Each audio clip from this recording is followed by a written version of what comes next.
मैं श्याम सुंदर शर्मा दोस्तों आपका एक बार फिर से प्रेम पूर्वक स्वागत कर। दोस्तों आज का हमारा विषय है सत्य में संपूर्ण ब्रह्मांड समाया है, सत्य कभी पराजित नहीं हो सकता। दोस्तों सत्य में संपूर्ण ब्रह्मांड समाया है, सत्य ही ईश्वर है। जहां पर सत्य है वहीं पर विजय है। दोस्तों सत्य की राह आसान नहीं है, सत्य की राह पर चलने वाला प्रत्येक धीर वीर और गंभीर पुरुष भी विचलित हो उठता है। दोस्तों शस्त्र सत्य बहुत बड़ा शस्त्र है।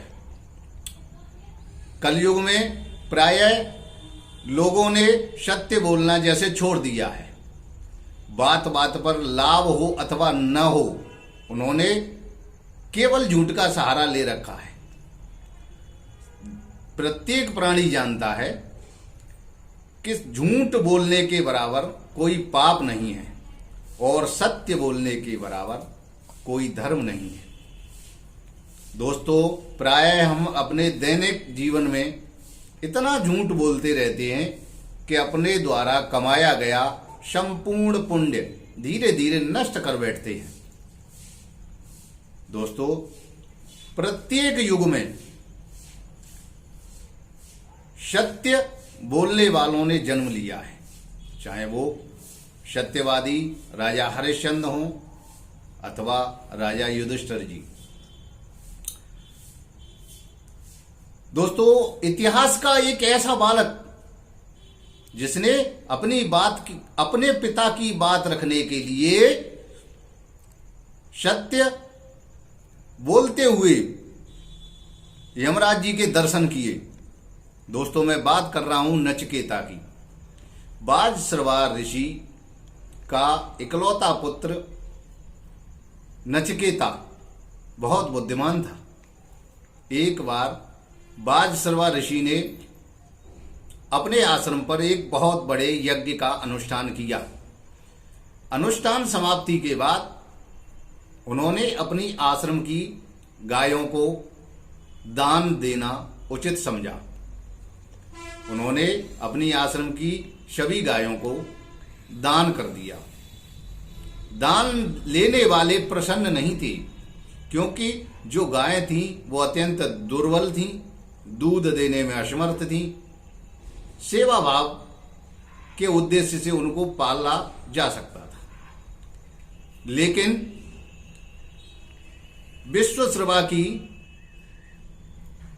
बाजसरवा की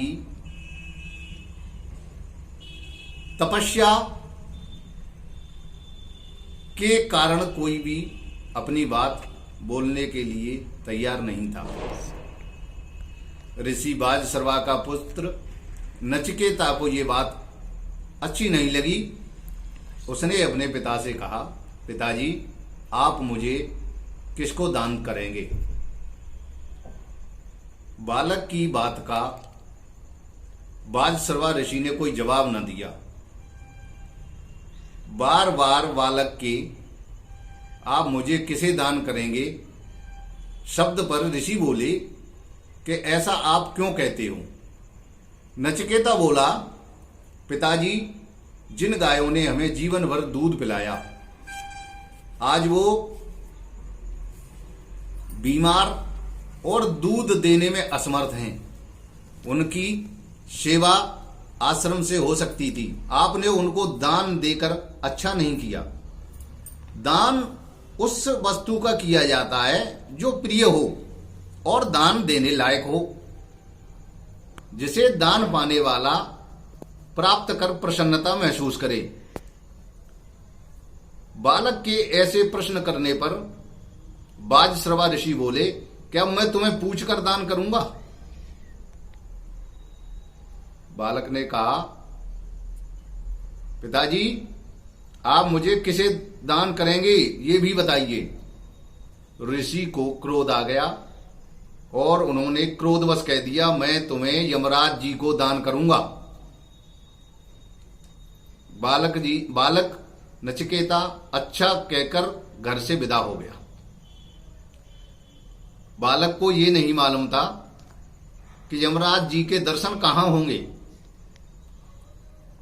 एक दिन बीता, 2 दिन बीता, तीसरे दिन बालक बहुत थका और भूखा प्यासा था। जंगल में एक वृक्ष के नीचे छाया लेने के उद्देश्य से रुका। संयोगवश उसे नींद आ गई। जब उसकी आंख खुली तो सामने एक महान दैत्याकार व्यक्ति को देखा। उसने पूछा, आप कौन हैं? नचिकेता के प्रश्न पर यमराज जी बोले, मैं यमराज हूं, जिनकी खोज में आप 3 दिनों से भटक रहे हैं।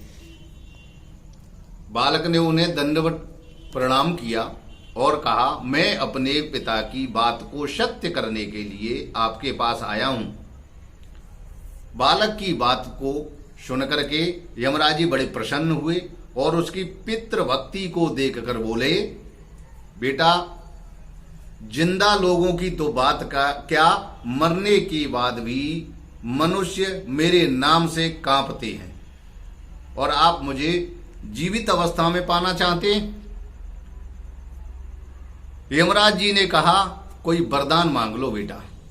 नचिकेता बोला, अगर आप मुझसे प्रसन्न हैं तो मेरे प्रताप का, अगर आप मुझसे प्रसन्न हैं तो मुझे वरदान दें कि मेरे पिता का क्रोध शांत हो जाए।